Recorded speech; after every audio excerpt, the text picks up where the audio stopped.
I've got here in my pocket my wallet, and in here, these are the things that I use to pay for most of the stuff in my life. My debit card and my credit card.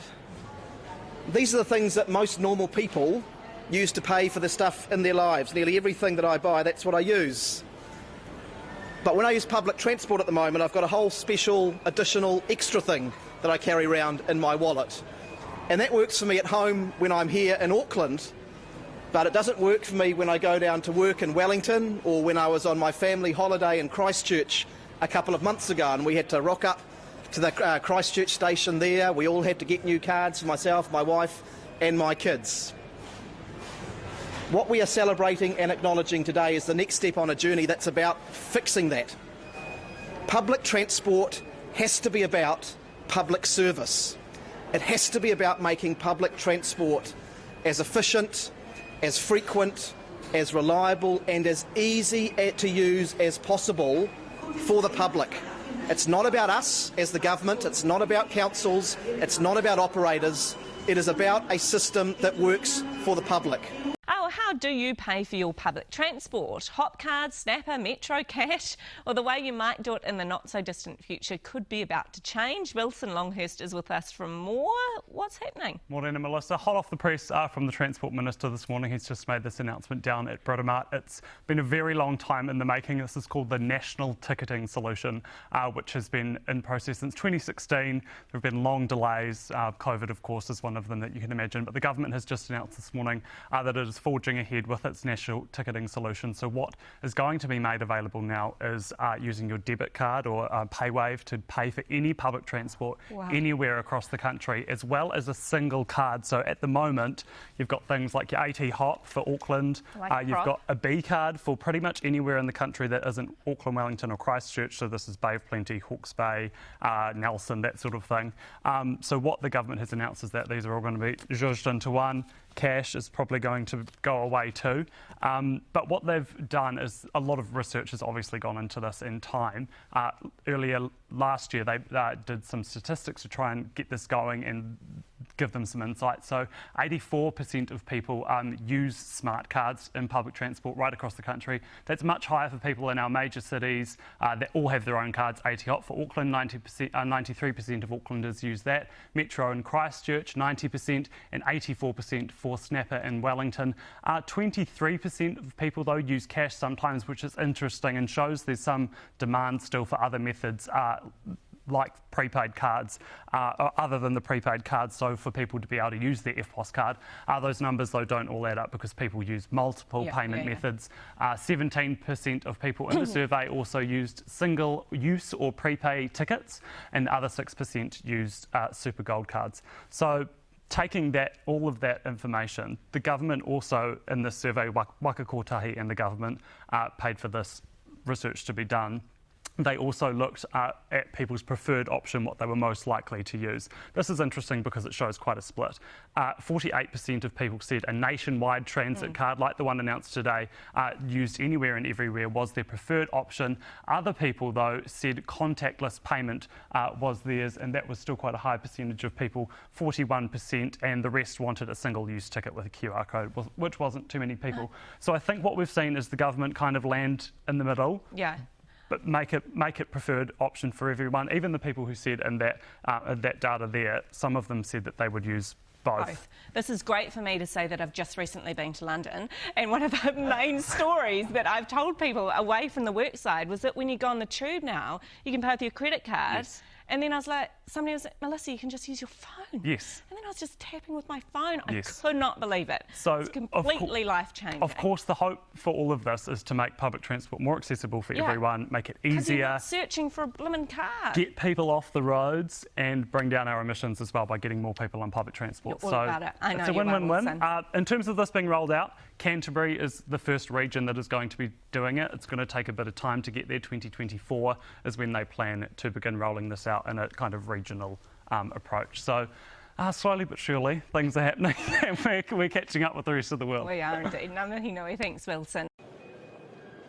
Well, kia ora koutou, good morning and welcome everyone. It is wonderful to be here with you this morning for what is one of the most significant announcements for the future of public transport in Aotearoa, New Zealand for many years, as we celebrate and acknowledge the participation agreement between councils across our country and the signing of the contract with Cubic to take the next steps forward and confirm a national ticketing solution for public transport users all across New Zealand. If I can acknowledge everyone who is here who has played a part in this journey. To the team at Wakakotahi, Nicole, Yogesh, I acknowledge Patrick from the board who's here as well for your dedication to this project.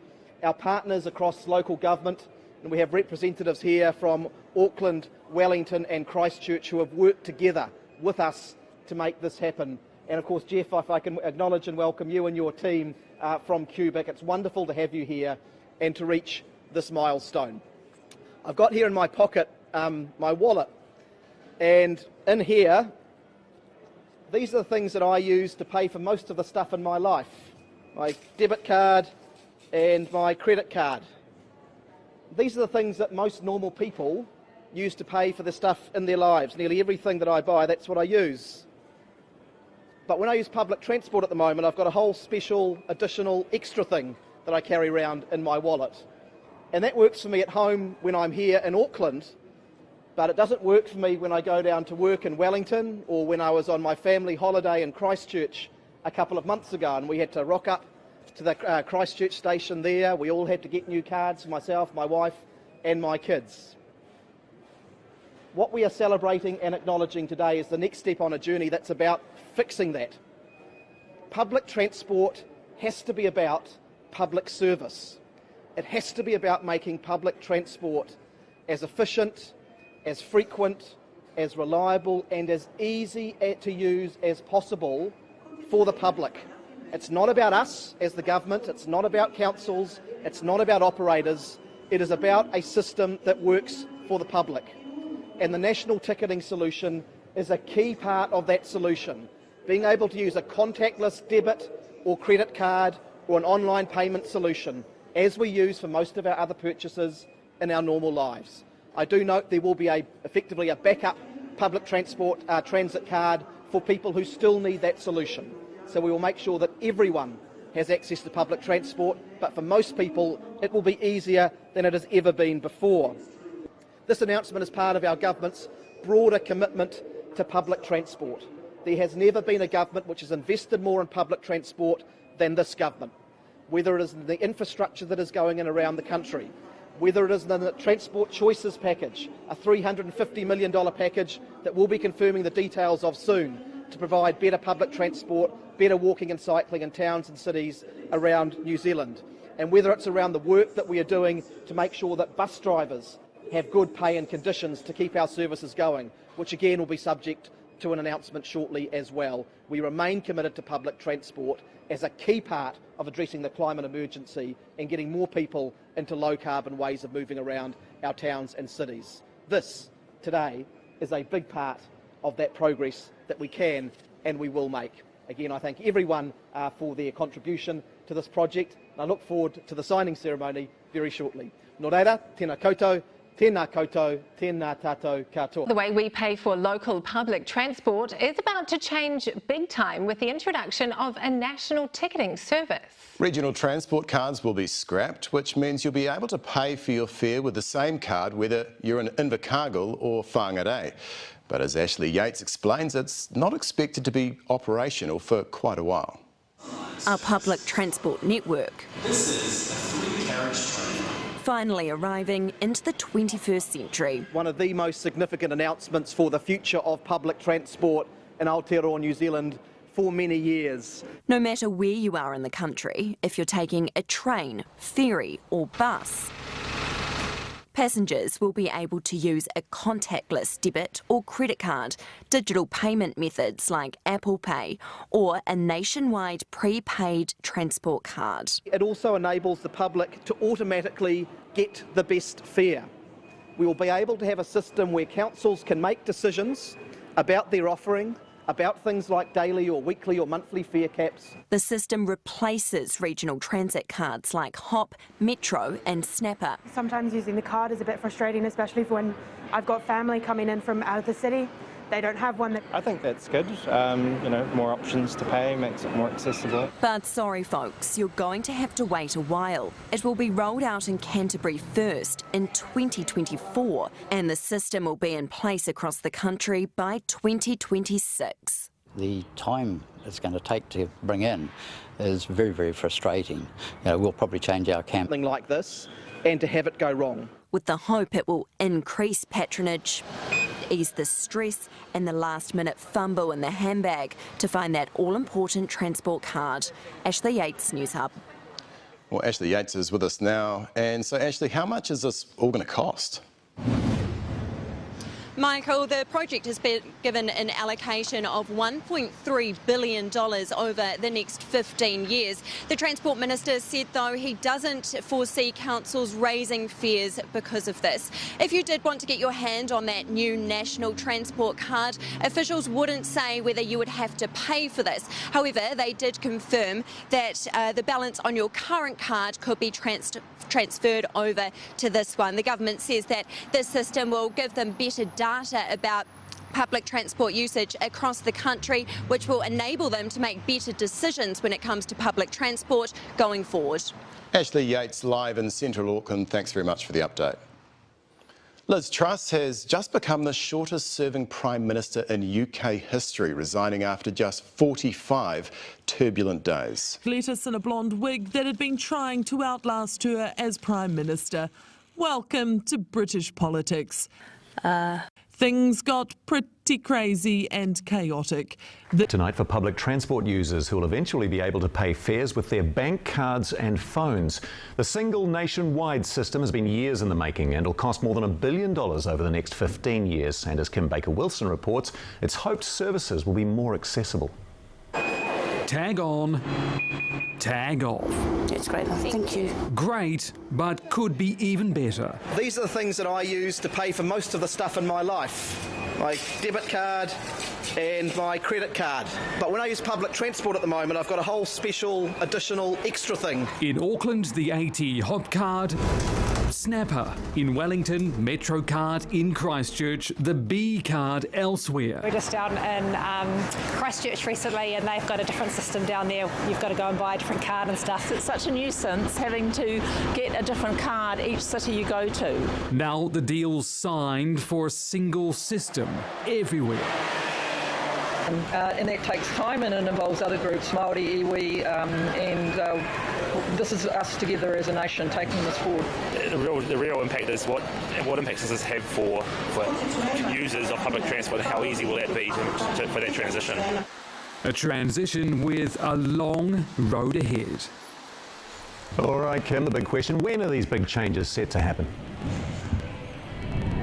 Well, in short, a long wait for most people. Canterbury will be the first to get this new ticketing system, but that isn't going to happen until the year after next in 2024. And at that point, essentially, a new ticketing system on top of the ones that we already have. But then after that, other centres will start to join in. So Auckland, the year after that in 2025. And then it's hoped by the end of 2026, all centres. Time and it involves other groups, Māori, iwi, and this is us together as a nation taking this forward. The real impact is what impacts does this have for users of public transport and how easy will that be for that transition? A transition with a long road ahead. All right, Kim, the big question, when are these big changes set to happen? Well, in short, a long wait for most people. Canterbury will be the first to get this new ticketing system, but that isn't going to happen until the year after next in 2024. And at that point, essentially, a new ticketing system on top of the ones that we already have. But then after that, other centres will start to join in. So Auckland, the year after that in 2025. And then it's hoped by the end of 2026, all centres taking part part in this program will have this system rolled out. This single ticketing system has been a dream for a long time. There have been many years spent on this, but still a few more years to go. So we did ask today, why is the wait so long? And the government had a clear response to that. It says this is complex and difficult work. It's work that can't be rushed. It doesn't want any mistakes made like mistakes have been made in the past. So if you're a user of one of these, hold on to it. There is still a little longer to go. Kia ora, Kim. Thank you for that in downtown Auckland. Kim.